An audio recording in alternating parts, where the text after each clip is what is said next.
Gente, é com muita alegria, mas muita alegria mesmo, que eu estou dando início a essa série intitulada Deixe Cristo Reordenar a Sua Mente. E eu farei por meio da apresentação de princípios, que tem como base as declarações feitas por Cristo aos seus discípulos na perspectiva de reproduzir a vida dele na vida dos seus amigos. Então é um tema fascinante e eu estou tomado de esperança de que essa série vai dar certo, porque, olha, eu estava dizendo hoje para Deus, orando, eu acho que eu acertei, porque, assim, ao pensar nesse viés, vamos assim dizer, de leitura dos evangelhos, eu estou certo que vou proporcionar àqueles que acompanharam a série o contato com o funcionamento da mente cristã. Como que o cristão vê a vida. E como que a partir do contato com a mensagem de Cristo, ele organiza a sua cabeça. Então, eu não seguirei uma ordem assim de valor. E outra coisa, você observará que esses vídeos que virão não seguirão uma ordem, vamos assim dizer, lógica. Eu vou apresentar os princípios à medida que... alguns podem até dizer, né, que é uma decisão intuitiva. Sim, eu acho que é isso, eu vou seguir o que meu coração mandar. Mas o que haverá de pensamento linear nessa série é que eu vou me ater, repito, ao que Cristo ensinou para os seus discípulos na perspectiva de organizar o mundo mental deles. Então vamos ao primeiro princípio? Olha só, poderia começar por muitos outros caminhos, mas confesso, hoje orando, e não estou querendo criar nada, assim, uma aura mística em torno desse vídeo, mas orando eu falei, eu vou seguir o que meu coração está pedindo, e o meu coração está pedindo para que eu trate, que eu apresente um princípio que tem como base o Evangelho de Mateus, capítulo 18, versículo 15. Se o seu irmão pecar contra você, vá e repreenda-o em particular. Se ele ouvir, você ganhou o seu irmão. Olha lá. Primeiro princípio. Considere sua vida preciosa aos olhos de Deus, a ponto de não permitir que ninguém brinque com ela. Quem me acompanha sabe que dificilmente eu abordo esse tema. Que, em geral, eu percebo que nós estamos sempre na defensiva. Eu parto da pressuposição, olha lá, que nós já nascemos nos amando.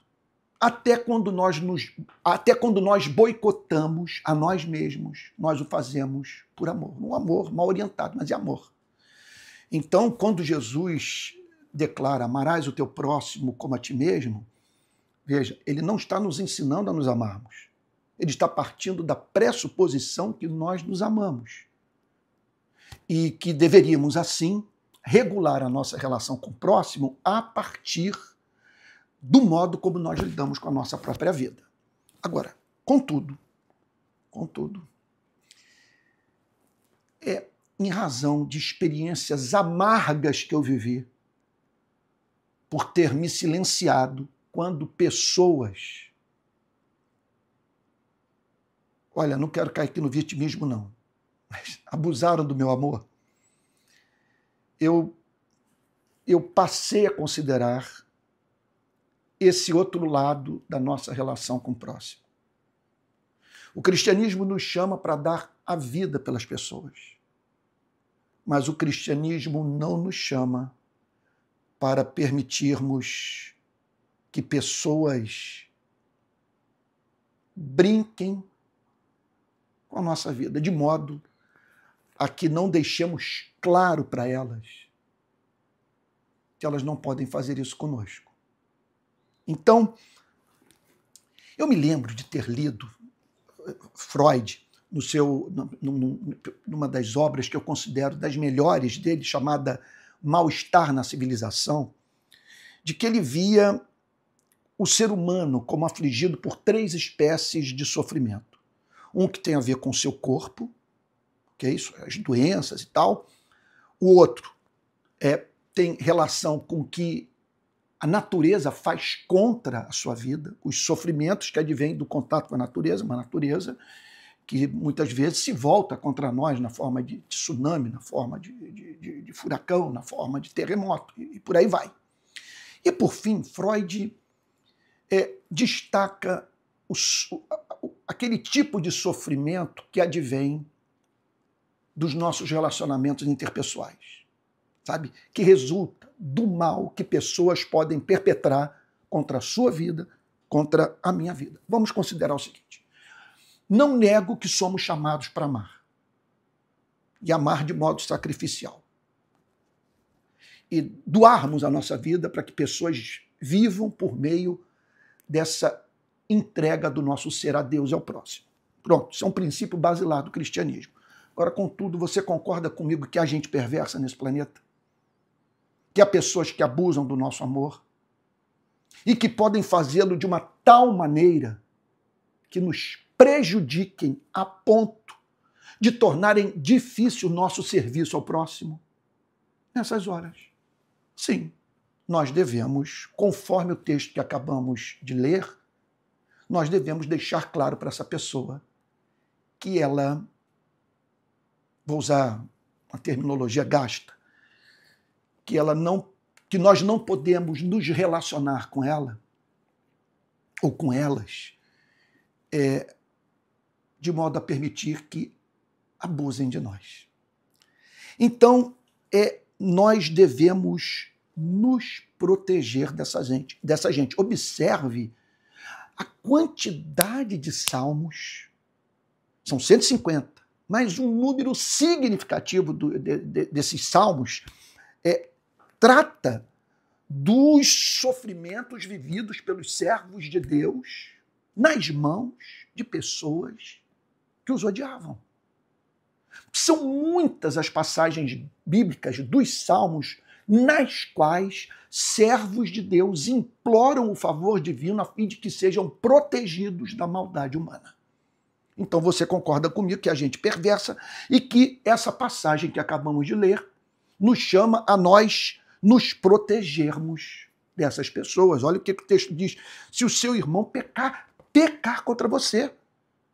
Em geral, nós pensamos no pecado que nós praticamos. Mas existe o pecado que é praticado contra as nossas vidas. E não vamos interpretar a palavra pecado de uma forma tacanha, mesquinha, caricata, sabe, moralista. Não, pecado é violar a lei do amor. Tá bom? Quando você não ama, você peca. Isso é racional. Agora, fica essa pergunta. Porque quando ele fala, olha só, quando Jesus diz pecar contra você, ele está afirmando a santidade da sua vida, da minha vida.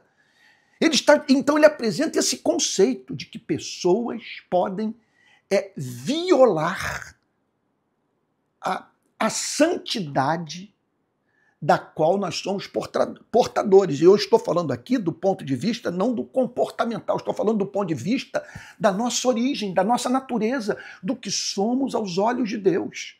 Mesmo quando estamos assim envolvidos com comportamento moralmente repreensível, nós não perdemos essa santidade, nós não deixamos de ser vistos por Deus como santos, como sagrados, como obras-primas do Criador.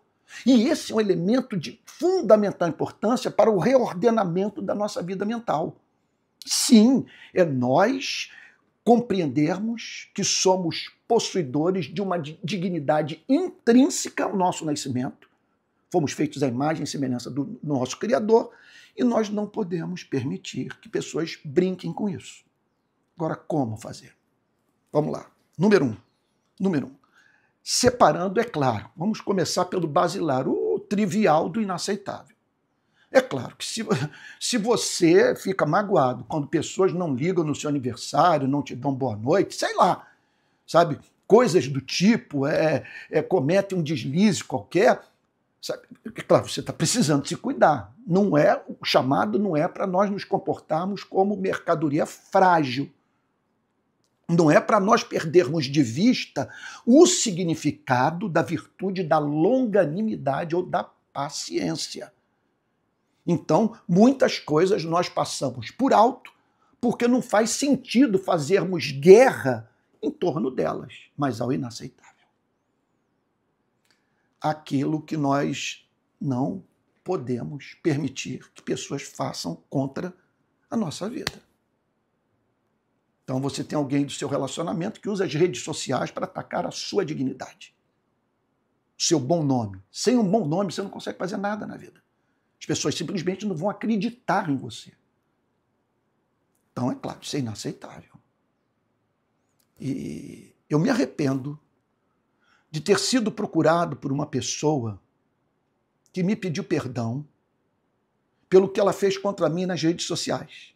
Eu aceitei o seu perdão, eu até mesmo a abracei e fiquei comovido com o gesto dela. Mas me faltou pedir uma coisa para ela. Agora você vá para as redes sociais e expresse publicamente seu arrependimento, dizendo que você retira tudo que falou a meu respeito. Eu não fiz isso. E essa pessoa, portanto, recentemente, cometeu o mesmo deslize na sua relação comigo. Então, ao inaceitável, como que eu vou pedir para uma mulher que apanha do marido dentro de casa, que ela permaneça casada com ele? Então ela tem que deixar claro que a agressão é inaceitável. E poderíamos multiplicar os exemplos. Segundo lugar, estou respondendo à pergunta como lidar com essas afrontas que são feitas contra a nossa vida. Como praticarmos esse princípio? Se o seu irmão pecar contra você, vá e repreenda-o em particular. Se ele ouvir, você ganhou, irmão. Então vamos para a segunda resposta referente ao como. Como exercitar isso? São os desdobramentos práticos do resgate da nossa dignidade humana. Segundo lugar, reconhecendo a dignidade da vida daquele que pecou contra você. O texto diz, vai e fale com seu irmão. E olha só, e o que regula a nossa relação com os que fazem parte do corpo de Cristo deve regular a nossa relação com aqueles que não fazem parte da igreja. O princípio universal que se aplica à nossa relação com todos os seres humanos é que nós não podemos perder de vista a santidade da vida deles. E isso vai regular esse approach, o modo como lidamos com a ofensa que recebemos. Tá bom? Esse é o segundo princípio. Terceiro princípio é busque a ocasião correta. Não pode você seguir o seu sentimento numa hora como essa. E você ter a oportunidade de falar e usar dela, sem considerar as circunstâncias. Então, algumas perguntas você tem que responder. Você está no melhor do seu emocional? Você está na presença de outras pessoas que não têm que necessariamente ouvir o que você precisa comunicar para esse que pecou contra a sua vida? Como que está o estado emocional dele? Outro ponto, ele está em condição de ouvir o que você tem a lhe comunicar? Não podemos nos esquecer que estamos lidando com pessoas que sofrem de psicopatologias severíssimas. E tem horas que essa interlocução ela se torna inviável, porque você está lidando com uma pessoa doente. Ela não precisa de repreensão, ela precisa de cura. Mas isso aí eu estou falando de situações in extremis. Porque na maior parte das vezes esse diálogo ele é possível e necessário. Agora, nós precisamos seguir aquele princípio da sabedoria. O sábio, ele sabe o tempo e o modo de dizer as coisas. Sabe? Então, é importante que você guarde esse ponto. A meta não é vencer uma discussão. A meta, como diz o texto, é você ganhar a pessoa, se reconciliar com ela, transformar alguém que pontualmente se transformou em inimigo num amigo seu. Vamos agora para uma outra forma de nós exercitarmos essa autodefesa, sabe? Essa autodefesa em amor. Regule seus sentimentos e o que haverá de falar. Então, você tem que exercitar um domínio próprio. Regular os seus sentimentos, não deixar vazar aquela raiva que faz, portanto, com que você perca o controle da situação e fale aquilo que não vai edificar e transformando seu algoz, assim, em vítima. E pense no que você vai dizer, na informação que você vai passar. Sabe? E associado a isso, olha só, um outro ponto importante. Às vezes, é de sumo valor, e não veja isso como maquiavelismo, nós esperarmos passar alguns dias, sabe, um tempo, a fim de que possamos acumular evidência. De modo que, nesse encontro que visa a reconciliação, e acabarmos com uma relação, quer dizer, com um tratamento abusivo do qual nós estamos sendo vítimas, sabe? Nós possamos, então, nesse momento do diálogo, apresentar evidências, dados concretos, para que a coisa não caia naquela subjetividade, sabe? Que leva o seu interlocutor a dizer, não, isso é sentimento, isso é uma percepção sua. Isso é uma forma, isso é a forma com que você vê a vida. Então, daí o valor de você trazer fatos e apresentá-los de modo cuidadoso a esse que tem pecado contra você. Agora, outro ponto, mostre com clareza o que você espera dele. Sabe, isso para o casamento é de fundamental importância. Você deixar claro, olha, o que eu espero de você é exatamente isso. O que me fere é esse comportamento. Você seja objetivo e apresente uma saída, apresente uma solução, uma forma de se estabelecer a harmonia. Está entendendo o ponto? Respondendo à pergunta, como exercitar essa autodefesa em amor? E olha só, e não é só autodefesa, não. Porque, na verdade, você quer demover a pessoa do erro. Sabe? Porque, veja, a partir do momento que você a confronta, você está militando em favor da transformação do seu caráter. E muitas vezes, portanto, trazendo cura para uma conduta que vai levá-la a ter seríssimos prejuízos na sua vida. E quem sabe um dia vindo a praticar com outro que não terá sua paciência, sua doçura, aquilo que a levará a sofrer terrivelmente. Terrivelmente. E temos exemplos disso, de pessoas que, devido ao seu temperamento explosivo, foram caladas para sempre, pelo simples fato de terem sido mortas por alguém que não teve a mínima paciência de lidar com a sua truculência. E nós não queremos isso para ninguém. E por isso, quando nós deixamos a nossa posição clara, nós não apenas estamos protegendo a nós mesmos do mal que essa pessoa pratica contra a nossa vida. Nós estamos ajudando-a a compreender certos princípios que a preservarão, ou princípios que as preservarão nas suas relações com pessoas, repito, que podem lidar de uma forma diferente com a afronta praticada contra as suas vidas. Mais um ponto. Jamais faça essa repreensão de modo público e humilhante. Exceto se a iniquidade foi praticada publicamente, na frente de todos. Aí você deve, então, chamar essa pessoa publicamente, sabe, para restaurar essa relação. Para deixar de modo claro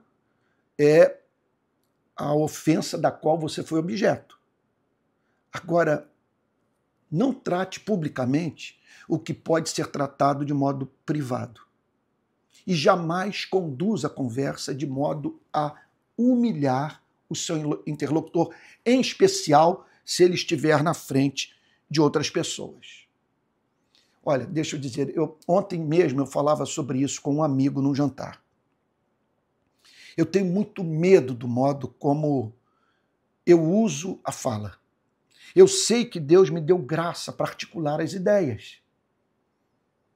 E essa graça de articulação do pensamento é para fazer o bem. Meu maior temor é usar dessa capacidade para quebrar a autoestima de uma pessoa.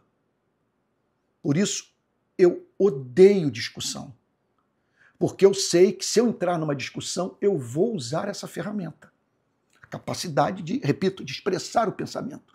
E isso pode ser feito de modo a quebrar a autoestima daquele que, repito, tal como nós, foi criado também a imagem e semelhança de Deus. E, por fim, eu diria o seguinte: tome a decisão de não praticar com ninguém a afronta que sofreu e que o deixou aborrecido. Olhe para o que foi feito contra a sua vida e que o entristeceu e não reproduza na sua relação com ninguém. Pense na possibilidade de aquele que for objeto da reprodução do pensamento, do comportamento pecaminoso que o fez sofrer, sentir a mesma dor que você está sofrendo. Então aprenda com os erros desses adversários, e às vezes esse é o caso mesmo, adversários da sua vida. Conclusão, olha só. A nossa vida é preciosa. Aqui está o Senhor Jesus, é de uma forma muito diferente daquela que está presente na maioria das vezes na Bíblia. Porque, em geral, o chamado é para nós amarmos, e amarmos com graça, com perdão, com longanimidade, com misericórdia, e nos doarmos. Mas aqui está Jesus dizendo para os seus discípulos: olha, a vida de vocês é preciosa aos olhos do Criador. Olha como isso é importante para reordenar a nossa cabeça. Esse é um ponto de partida. Nós nos vermos como Deus nos vê. E não apenas isso, pensarmos nas implicações práticas dessa antropologia, dessa doutrina, desse ponto de vista cristão sobre o ser humano, sabe? E qual é a consequência prática disso? Não nos submetermos a relações abusivas. Pronto, sabe? Eu não gosto de usar a palavra, todo mundo está usando, mas é que me veio e talvez ajude muitas pessoas a entenderem com mais clareza o ponto.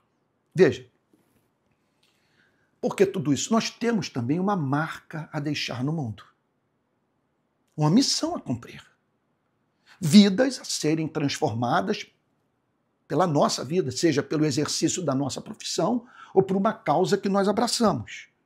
Então, ninguém tem o direito de nos impedir de servir a Deus e ao próximo, de nos prejudicar de uma tal maneira que cria uma limitação para a manifestação do nosso amor. Porque, veja, deixa eu dizer uma coisa para você bem autobiográfica.